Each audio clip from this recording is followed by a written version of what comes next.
ओम श्री गणेशाय नमः। हरे कृष्णा। आप सभी का दिन शुभ और मंगलमय हो और भगवान श्री नारायण की कृपा आप सभी भक्तजनों पे सदा बनी रहे। आइए आज सुनते हैं आषाढ़ मास महात्म्य का अध्याय नंबर 17। इससे पहले के अध्याय में आपने जाना था कि किस प्रकार देवराज इंद्र ने दति के गर्भ में प्रवेश कर लिया था। उसके अनगिनत टुकड़े होने के बाद भी वह गर्भस्थ शिशु जीवित रहा। अगस्त मुनि ने देवराज इंद्र को श्राप दे दिया। साथ ही दति ने जो श्राप दिया उसका वृतांत अब आप सुनिए। दति ने भी गर्भ में समाये हुए देवराज इंद्र को क्रोधपूर्वक यह श्राप दिया कि तूने बच्चों को मारकर कोई पुरुषार्थ नहीं किया है, अतः मैं श्राप देती हूँ कि तू राज्य से भ्रष्ट हो जाएगा। इसी समय वहाँ प्रजापति कश्यप भी आ पहुँचे।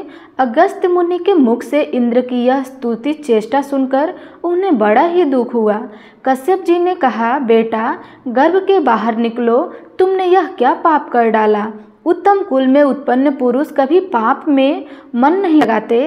पिता का आदेश सुनकर ब्रजधारी इंद्र गर्भ से बाहर निकले। उस समय लज्जा के मारे उनका मुंह नीचा हो गया था। वे बोले, पिताजी इस साधन से मेरा कल्याण हो वह बताइए, मैं उसे अवश्य ही करूँगा।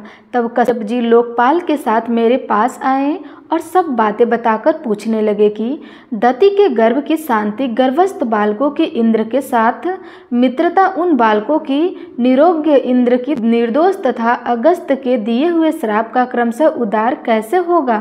तब मैंने कश्यप जी से कहा, प्रजापति तुम वसुलो लोकपालों तथा इंद्र को साथ लेकर शीघ्र ही गौतमी नदी के तट पर जाओ और वहां स्नान करके सबके साथ महादेव जी की स्तुति करो। फिर शिव जी की कृपा से सब कल्याण ही कल्याण होगा। तब उन्होंने कहा, अच्छा ऐसा ही करूँगा। यह कहकर के कश्यप मुनि गौतम नदी के तट पर गए और देवेश्वर भगवान शिव की स्तुति करने लगे।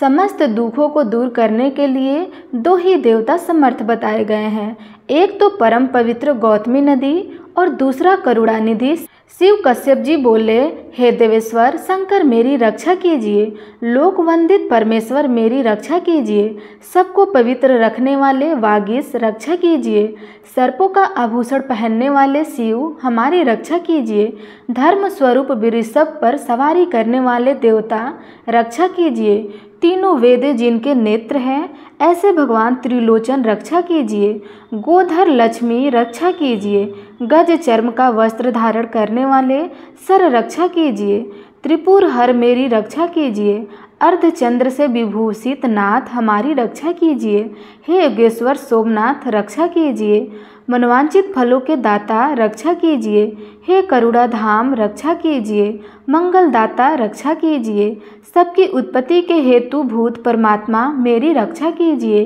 पालन करने वाले वासन रक्षा कीजिए, हे भास्कर हे वितेश रक्षा कीजिए, ब्रह्मा वंदित शिव आप हमारी रक्षा कीजिए, हे वृषेश्वर रक्षा कीजिए, हे सिद्धेश्वर हे पूर्ण परमेश्वर आपको मेरा कोटि कोटि नमस्कार है।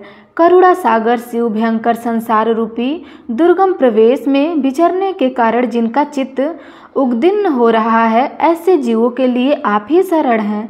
इस प्रकार स्तुति करने वाले कश्यप जी के समक्ष भगवान शंकर प्रकट हुए और उसने वर मांगने के लिए कहा। कश्यप जी ने विनती होकर भगवान शिव इंद्र की समस्त चेष्टाओं का विस्तार पूर्वक वर्णन किया। साथ ही यह भी बताया कि मेरे पुत्रों का जो नाश हो रहा है उनमें परस्पर शत्रुता बढ़ रही है, इंद्र को पाप और श्राप की प्राप्ति हुई है, यह सब शांत हो जाए। यह सुनकर भगवान शंकर ने कहा, आपके जो 49 पुत्र मरुड़ गंध है वे सब सौभाग्यशाली और इंद्र के साथ सदा यज्ञ के भागी होंगे। जिस यज्ञ में इंद्र का भाग होगा उसमें उसने भी पहले मरुड़ गद्धों का भाग होगा, इसमें तनिक भी संदेह नहीं है। मरुड़ गढ़ों के साथ रहने पर कभी कोई इंद्र को जीत नहीं सकता, फिर तो वे ही सदा विजयी रहेंगे। इतना कहकर के शंकर जी ने मुनि श्रेष्ठ अगस्त से कहा, हे मुनि तुम सचीपति इंद्र पर क्रोध न करो, महामते शांत हो जाओ। मरुदगढ़ अमर हो गए। फिर दति ने भी शिव जी से कहा, देवी मेरे एक ऐसा पुत्र हो तीनों लोकों में ऐश्वर्य से सुशोभित रहे। इस बात का चिंतन करती हुई तुम तपस्या में प्रवृत्ति हुई थी। तुम्हारा वह मनोरथ अब सफल हो गया है। तुम्हारा यह पुत्र अधिक गुणनशील, बलवान और शूरवीर है, अतः अब तुम अपनी मानसिक चिंता छोड़ दो। सुंदरी, तुम संशय रहित होकर अन्य कोई भी वर मांगो।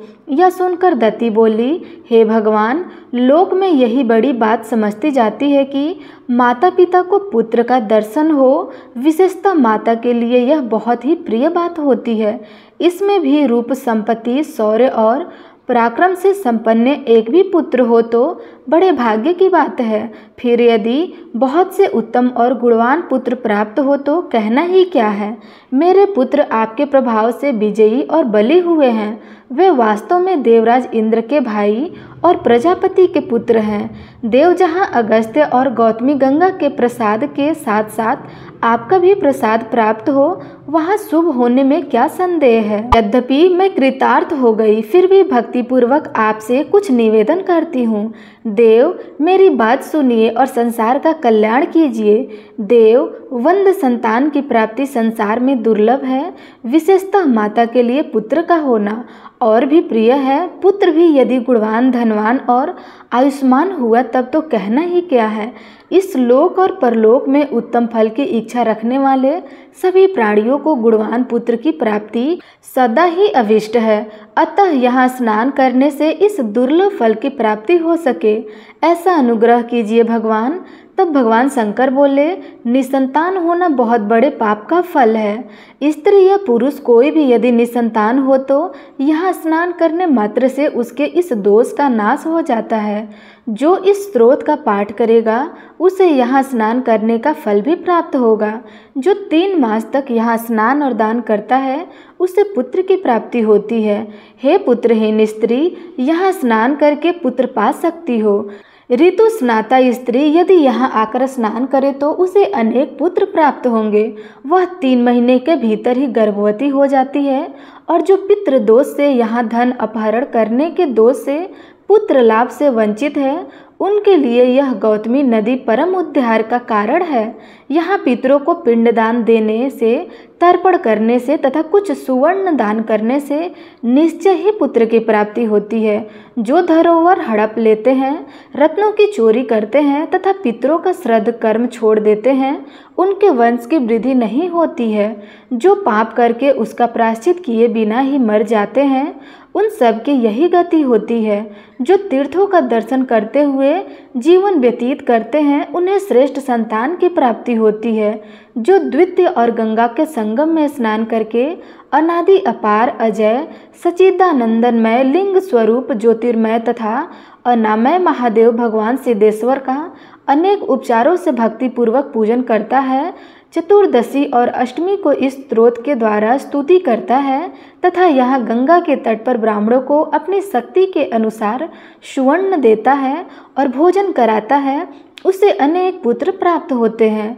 वह संपूर्ण अभिलक्षित वस्तुओं को प्राप्त करके अंत में भगवान शिव के धाम में जाता है। जो इस स्रोत के द्वारा कहीं भी मेरी 6 महीनों तक स्तुति करता है, उसे अवश्य ही पुत्र प्राप्त होता है। यदि उसकी स्त्री बांझ हो तो भी वह निस्संदेह पुत्रवती हो जाती है। तब से उस तीर्थ का नाम पुत्र तीर्थ हो गया। वह स्नान दान आदि करने से समस्त कामनाओं की पूर्ति होती है। मरुंद गणों के साथ मैत्री होने के कारण उसे मित्र तीर्थ भी कहते हैं। यहाँ स्नान करने से देवराज इंद्र निष्पाप हुए थे, इसलिए वह इंद्र तीर्थ या शक्र तीर्थ भी कहलाता है। जहाँ इंद्र को अपनी खोई हुई लक्ष्मी प्राप्त हुई थी, वह कमला तीर्थ कहलाता है। यह सब तीर्थ समस्त अविष्ट पदार्थों को देने वाले हैं। भगवान शिव यह कह करके यहाँ सब मनोकामनाएं पूर्ण होंगी, अंतर ध्यान हो गए और कश्यप आदि सभी लोग कृत होकर जैसे आए थे वैसे ही लौट गए। नारद मुनि से यह सब कहकर श्री ब्रह्मा जी मौन हो गए। इसके बाद श्री ब्रह्मा जी ने नारद मुनि से जो अन्य तीर्थों का वर्णन किया, उसका वृतांत आप अगले अध्याय में सुनिएगा। प्रेम से बोलिए श्री लक्ष्मी नारायण भगवान की जय। प्रिय भक्तजनों, अब पिछले अध्याय में हमने देखा कि लक्ष्मी देवी अपने भक्त श्रेया चंडालुनी के घर से आशीर्वाद देने गई थी और वहां से निकलते हुए उन्हें जगन्नाथ जी और बलदेव जी ने देख लिया। अब बलराम जी को यह बात बिल्कुल पसंद नहीं आई कि लक्ष्मी देवी एक चंडाल के घर में जाकर आई हैं, इसलिए उन्होंने जगन्नाथ जी को आदेश दिया कि वे लक्ष्मी देवी के श्री मंदिर से बाहर निकाल दें। अब बेचारे जगन्नाथ जी फंस गए। बड़े भाई की आज्ञा माननी जरूरी थी, इसलिए उन्होंने लक्ष्मी देवी का क्रोध मोल लिया और आखिर लक्ष्मी देवी अपने सारे ऐश्वर्य और सेवकों के साथ मंदिर छोड़कर चली गई। अब अगले दिन सुबह बलदेव जी प्रातःकालीन भोग की प्रतीक्षा कर रहे थे, लेकिन कोई यह भोग लेकर नहीं आया। उन्होंने जगन्नाथ जी से पूछा, क्या बात है, आज भोग लाने में इतना विलंब क्यों हो रहा है? तब जगन्नाथ जी ने अपने पेट पर हाथ रखते हुए उदास मुख से उत्तर दिया कि भैया, आज से कोई भी भोग नहीं आएगा, क्योंकि लक्ष्मी देवी अपने सेवकों के साथ यहाँ मंदिर छोड़कर चली गई हैं। जब बलराम जी ने यह सुना तो उन्होंने सोचा कि अच्छा चलो, कोई बात नहीं, अच्छी बात है।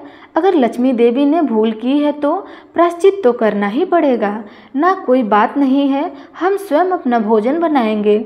यह सोचकर जगन्नाथ जी और बलराम जी ने रसोई गृह में प्रवेश किया। अब वहां जाकर देखा तो पूरा भंडार गृह खाली पड़ा हुआ था। ना तो कोई सब्जी तरकारी थी और ना ही अन्य सामग्री, और इतनी देर में दोनों भाइयों को अत्यंत भूख भी लग गई थी। तो उन्होंने सोचा कि चलो किसी के घर से भिक्षा ही मांग लेते हैं। यह सोचकर उन्होंने ब्राह्मण का वेश धारण किया और घर घर जाकर भिक्षा मांगने लगे, ताकि कोई उन्हें पहचान न सके। प्रिय भक्तजनों, अब देखिए, उनके पास से लक्ष्मी देवी तो चली गई थी, इसलिए उनके चेहरे भी मलिन हो गए थे और कोई भी उन्हें देखना भी पसंद नहीं कर रहा था। ऐसे में उन्हें भिक्षा कौन देता? ऐसे में लक्ष्मी देवी की आज्ञा से सूर्यदेव ने अपने धूप का प्रकोप भी बढ़ा दिया था। परिणाम स्वरूप जगन्नाथ जी और बलराम जी को तपती हुई धूप में रेत पर चलना पड़ रहा था। भूख और प्यास से परेशान होकर दूर दूर तक एक तालाब देखा, लेकिन जैसे ही वहां पर पहुंचे, भूख और प्यास से परेशान होकर जब उन्होंने देखा कि एक बहुत दूर तालाब दिखा, लेकिन जैसे ही वहां पहुंचने की तालाब पानी सूख गया। हताश होकर वे एक पेड़ के पास गए। उन्होंने सोचा इसके कुछ कोमल पत्ते हैं, उसी को खाकर पेट भर लेते हैं।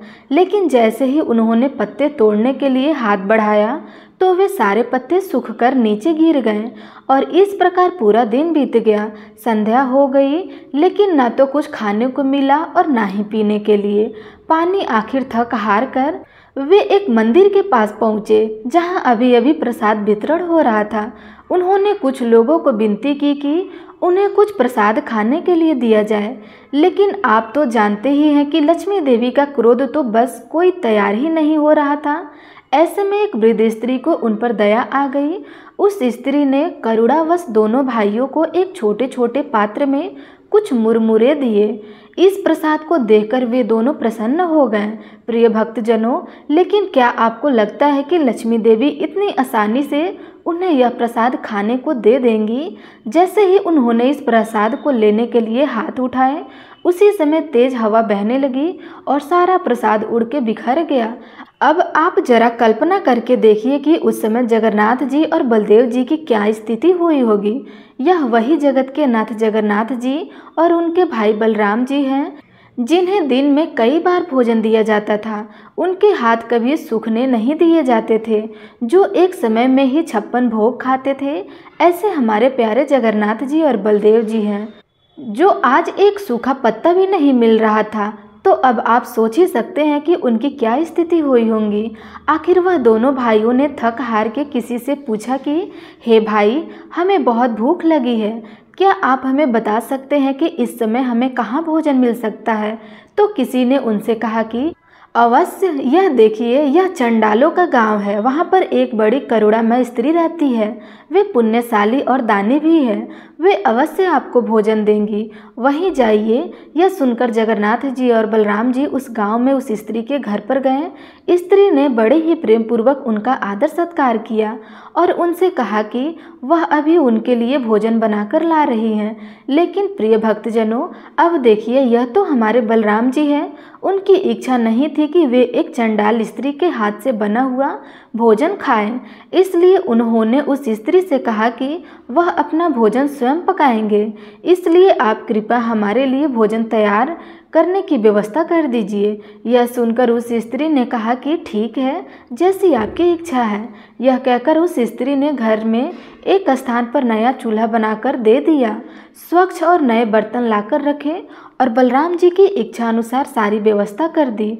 अब बलराम जी ने जगन्नाथ जी से कहा कि तुम भोजन बनाओ, मैं स्नान करके आता हूँ। ऐसा कह करके प्रसन्न होकर बलराम जी चले गए स्नान करने और पीछे छोड़ गए हमारे प्यारे जगन्नाथ जी को।